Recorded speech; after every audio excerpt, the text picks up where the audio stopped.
చేవెళ్లలో ప్రమాదం జరిగిన రోడ్డు వెడల్పు చేయాలనే డిమాండ్ అనేక ఏళ్లుగా ఉంది. రోడ్డు వెడల్పు చేయకపోవడం వల్లనే రద్దీగా ఉన్న ఈ రోడ్డు మీద అనేక ప్రమాదాలు జరుగుతున్నాయి. పైగా రోడ్డంతా గొంతలతో నిండిపోయింది.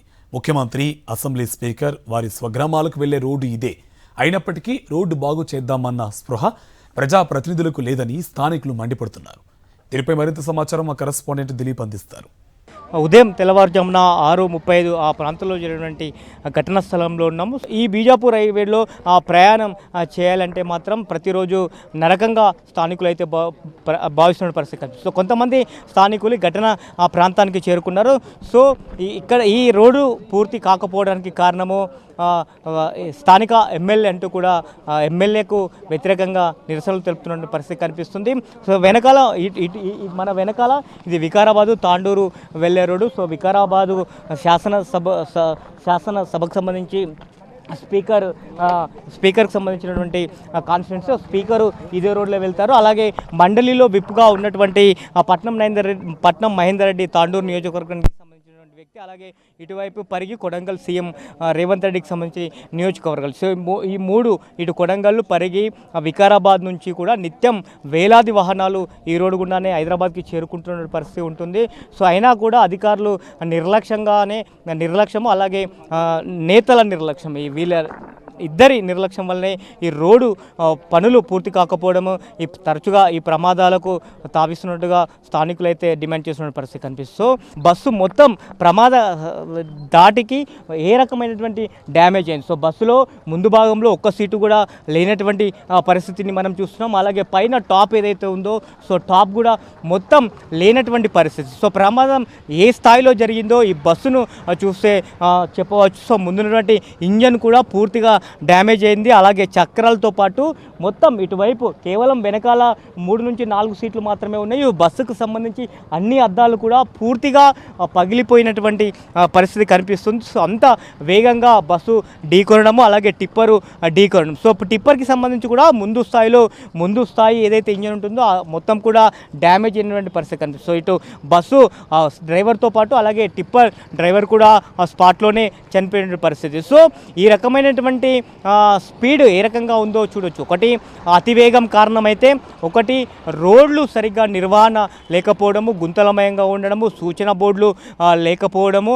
సో ఇవన్నీ కూడా ప్రమాదానికి కారణంగా తెలుస్తూ ఉంది. సో ఏది ఏమైనప్పటికీ కూడా ఈ యొక్క ఘటన జరిగిన తర్వాత అయితే ఈ రూట్లో ప్రయాణించే వాళ్ళందరూ కూడా భయభ్రాంతులకు గురవుతున్న పరిస్థితి కనిపిస్తుంది. సో స్థానికులు చెప్తున్న మాట, చాలా రోజుల నుంచి కూడా ఈ రోడ్డు ఈ రకంగానే ఉంది అని చెప్తా ఉన్నారు. సో స్థానికులు డిమాండ్ చేస్తున్నారు రోడ్ని వెంటనే పూర్తి చేయాలి. కొంతమంది స్థానికులు కూడా ఉన్నారు. సో వారితో మాట్లాడే ప్రయత్నం. ఎట్లా ఉంది రోడ్డు పరిస్థితి, ఎట్లా ఉంది?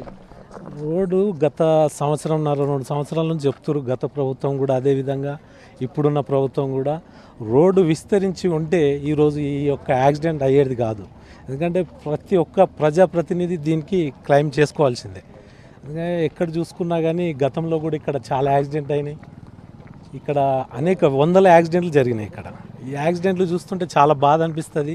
యాక్సిడెంట్ అయినప్పుడు అందరూ పెద్ద ఎత్తున పాల్గొంటారు, ప్రజాప్రతినిధులు కానీ మిగతా వర్గాలు కానీ ఇటువంటి టైంలో మనం నిలబడి దీన్ని మీరు కూడా పెద్ద ఎత్తున ఆందోళన చేపట్టి ఈ రోడ్ని విస్తరిస్తే బాగుంటుందని నేను మీ ద్వారా తెలియజేస్తున్నాను.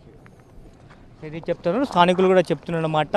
సో ప్రమాదం జరిగినప్పుడు వస్తూ ఉంటారు, పోతూ ఉంటారు నేతలు, కానీ ఈ యొక్క రోడ్డుకు సంబంధించినటువంటి నిర్మాణ బాధ్యతలు మాత్రం చేపట్టడంలో ప్రభుత్వం వెనుకడుగు వేస్తుంది, అలాగే అలసత్వం ప్రదర్శిస్తుంది అని డిమాండ్ చేస్తూ ఉన్నారు. సో ఈ రోడ్డు ప్రమాదాలు తగ్గాలంటే వెంటనే రోడ్డు మరమ్మతులు చేయాలనేటువంటి డిమాండ్ అయితే వినపడుతున్న పరిస్థితి కనిపిస్తూ ఉన్నారు. చేవెళ్ల ప్రమాదంలో 19 మంది మృతి చెందడం బాధాకరమన్నారు. రంగారెడ్డి జిల్లా కలెక్టర్ నారాయణ రెడ్డి క్షతగాత్రులకు మెరుగైన చికిత్స అందిస్తున్నామన్నారు.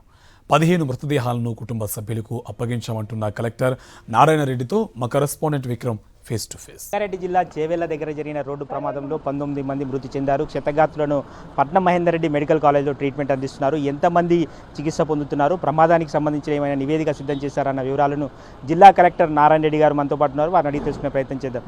సార్, క్షతగాత్రులకు సంబంధించి ఎంతమంది క్షతగాత్రులకు ట్రీట్మెంట్ అందిస్తున్నారు, పూర్తి వివరాలు, దీనిపై ఏమైనా నివేదిక సిద్ధం చేశారు?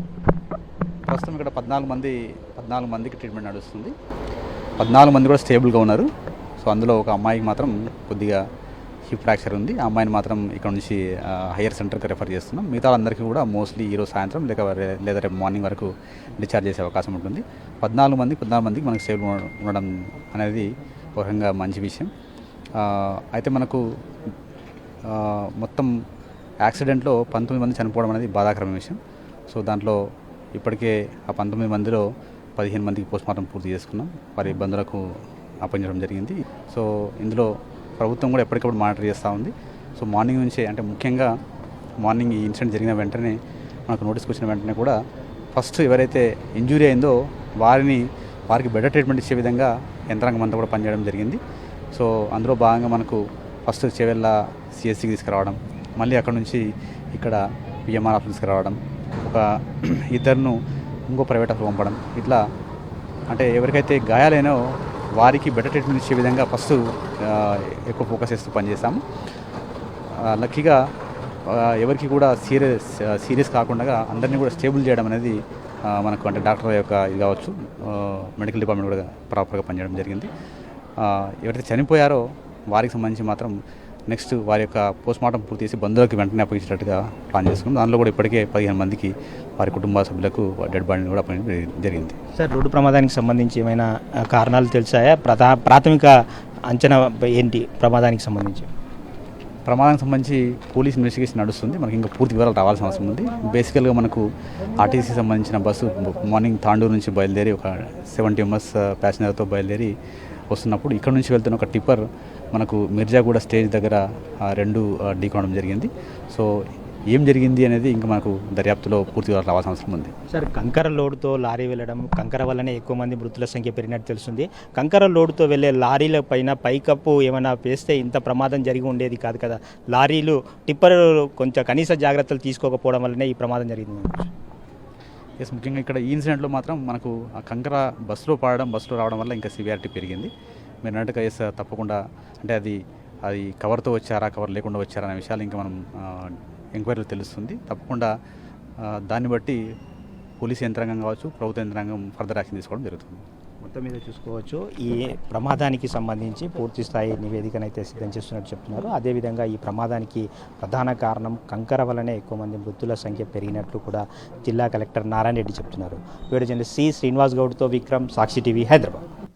మేర్జగూడ ప్రమాదంపై మెజిస్టీరియల్ విచారణకు ఆదేశిస్తామన్నారు మంత్రి శ్రీధర్ బాబు.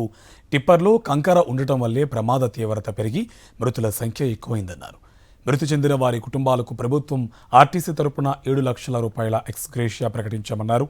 ప్రమాదం విషయం తెలిపిన వెంటనే అన్ని రకాల సహాయక చర్యలు చేపట్టాలని సీఎం రేవంత్ రెడ్డి ఆదేశించారని తెలిపారు మంత్రి శ్రీధర్ బాబు.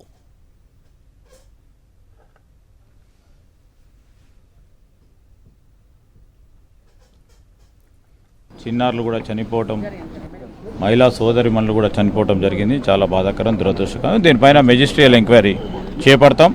దానికి కారణము ఎందుకైంది, ఏ విధంగా అయిందని పూర్తి స్థాయిలో సమాచారాన్ని సేకరిస్తాం. సంఘటన వివరాలు తెలియగానే ముఖ్యమంత్రి గారు వెంటనే మొత్తం అధికార యంత్రాంగాన్ని అప్రమత్తం చేసి అన్ని చర్యలు తీసుకోవటం కూడా జరిగింది. మంది స్టేబుల్గానే ఉన్నారు. 19 మంది చనిపోవటం జరిగింది. ఒక కుటుంబంలో 3, ఒక కుటుంబంలో 2. ఆ విధంగా చనిపోవడం జరిగింది. చాలా బాధాకరం.